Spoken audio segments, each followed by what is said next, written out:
Hi guys అందరూ ఎలా ఉన్నారు? నేనైతే చాలా బాగున్నాను. సో మన డిసిప్లిన్ ఛాలెంజ్కి కొంచెం బ్రేక్ వచ్చింది.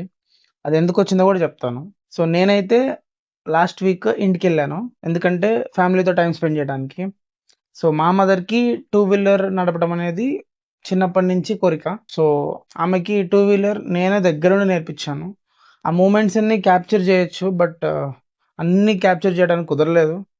ప్లస్ నా క్లోజ్ ఫ్రెండ్స్, నా కో క్రియేటర్స్ చాలామంది ఎడిటింగ్ టిప్స్, కంటెంట్ ఇంకా స్పైసీ యాడ్ చేయమన్నారు. Plus editing tool, the quality of the content అది కూడా ఒకసారి చూసుకోమన్నారు. ఎందుకంటే హడావుడిగా డైలీ ఒకటి పెట్టాలి అనేసి ఏది పడితే అది పెట్టేస్తే ఇట్స్ నాట్ గుడ్. కొంచెం వీడియో లేట్ అయినా నేర్చుకొని పెట్టు, పర్లేదు అని చెప్పారు. సో నా ఫ్రెండ్స్ అందరి మాటలు, సజెషన్స్ తీసుకొని ఇంకొంచెం బెస్ట్ కంటెంట్ ఇవ్వడానికి ట్రై చేస్తాను. I will be back soon with our discipline challenge. So keep supporting. Thank you. Bye.